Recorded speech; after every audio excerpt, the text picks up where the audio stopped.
It's no secret that Warzone 2 is losing players at an alarming rate. In this video, I'm going to go over what I think needs addressing ahead of the Season 2 update. That almost rhymes! Now, I'm getting older, and there's no better feeling for me when a game release can bring all your old gaming friends out of the woodwork for a long, hard gaming session. And before you know it, the light outside is coming through the curtains and the birds are chirping, and that's exactly what Warzone 2 brought for me. But saying that, there's no looking past the fact that the game released in a very poor state, and almost certainly should have gone through some more rigorous beta testing that would have and probably should have delayed the release a few months into at least Q1 of 2023. Now, at the time of recording, I have around 500 hours on Modern Warfare 2 as a whole, and as there is no current combat record for Warzone or DMZ, which is a point I will come to shortly, I can't accurately say how many of those hours have been spent running around Al Mazrah. But with that said, I'm going to start with a few positives and then get into what I think they need to bring in and change in the upcoming Season 2 update, which should drop week 1 of February. Firstly, Al Mazrah, the map, for me, it's got to be one of the best Battle Royale maps that I've played. And I've played the majority of BRs that have released over the last 5 or so years. It quite literally has everything you'd want from a Battle Royale map. From the flowing rivers, the desert sand dunes, a busy high-rise city centre, an airport, swamplands, and way more. All while bringing back some iconic Modern Warfare maps such as High-Rise Terminal, Quarry, Showdown, Dome, and a few more as well. I'm really excited to see how and what they change this map over the coming months and seasons. For me, too many people are hung up over the nostalgia of Verdansk. Back in March 2020 when everyone was in lockdown and everyone had time off with their friends to game all day and all night. Yes, it was a good map, but I don't personally think it was a good Battle Royale map. Next up, I'm going to move on to proximity chat. This is one of the most simple additions they could have made, but it's made the game so much more fun. Whether or not you're a content creator, being able to have these in-game interactions with people you're up against has led to some pretty hilarious moments for me and from what I've seen. And it just adds a whole different dimension to the gameplay and to the average player's experience in the game. I've seen people open car supermarkets, fight arenas. Let me get ready for your ass, man. All right, I'll go. Wait, hold on. Let me. Come on, JC. Come on. 3, 2, 1. Come here.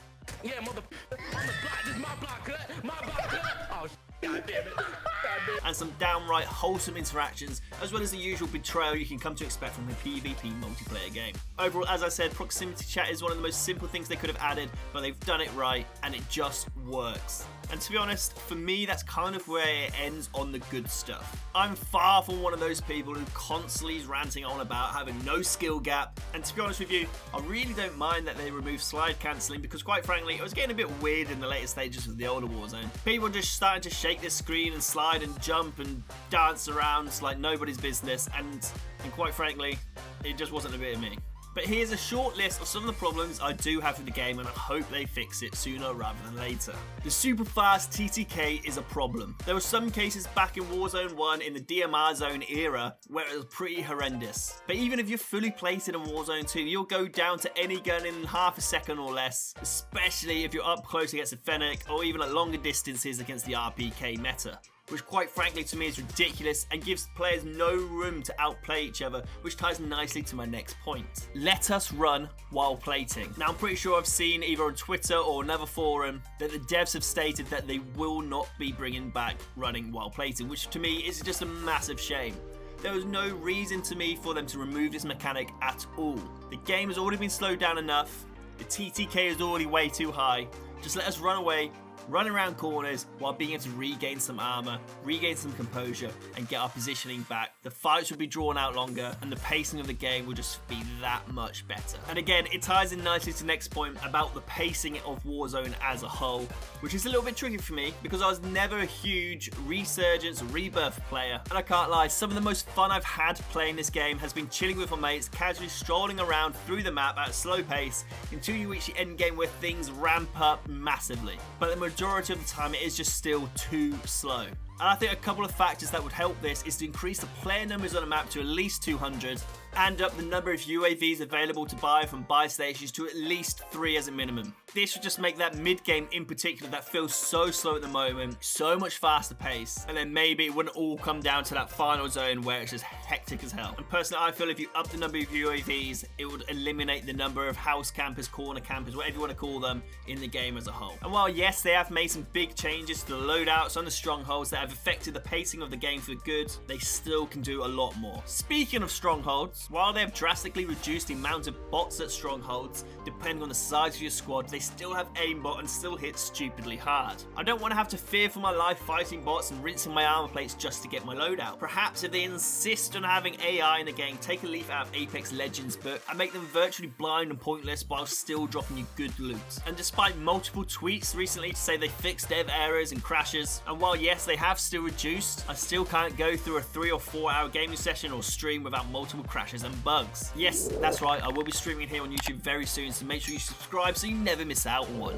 And with the most recent small update, I've been crashing so much more than I have done previously. And I've seen this across the board with some very popular Twitch streamers such as Symphony and Teeb, Nadeshot, etc. Now we come to the Gulag, and in my opinion, the 2v2 Gulag is trash. It was fun at first when everyone was playing around the prox chat and the jailer, but I can honestly say I think I've only ever killed the jailer once in the 250 plus hours that I've playing Warzone. By all means, keep the map, make it smaller, keep the jailer if you want, but my god, why do I have to be stuck for the most incompetent teammates 9 times out of 10? And I mean this in the nicest way. I'm not by any means the best Warzone player, but I can hold my own in the Gulag. This is again just another change to me the devs just didn't need to make, and I just can't get my head around changing the format from 1v1 to 2v2. It's just not fun for anyone I've seen. Another change, and probably the biggest that I really struggle to see why they decided to change up from the previous Warzone, is the looting system. By all means, implement the backpack system that they've done, but half the loot is just straight up unlootable due to it being stuck in a wall or just disappearing completely. And not to mention, why can't we pick up bigger bags of dead bodies? Like if I'm running around with a normal sized backpack and I kill someone with a large backpack, I should be able to pick up that backpack and have it as my own. Instead, I'm left to struggle trying to fit in their contents of their backpack into my small one, and it just doesn't make any sense to me whatsoever. The previous version had a Fortnite-like system where upon killing someone, their loot, guns, ammo plates, armor, etc. would all float off the ground and you simply run through it and it would automatically pick up what you needed. Now, particularly for console and controller players, this has become painfully slow, and I can't tell you the amount of times I've died from getting stuck while looting. I've probably ranted on for long enough now, but I could easily go on for a lot more. But like I said at the top of this video, I have had hours and hours of fun with this game, and I will continue to play it for the time being. But the next update in a couple weeks, coming the first week of February, is pivotal for me and thousands of other players. They have to continue to make the right changes and listen to the community as much as they can. Otherwise, I really struggle to see Warzone 2 being all that popular this time next year. If you've watched this far, thank you very much for watching. Leave a comment down below for what you would want to change in Warzone 2. And while you're down there, leave a like on the video. It helps me out massively. And as always, I hope you all have a wonderful day.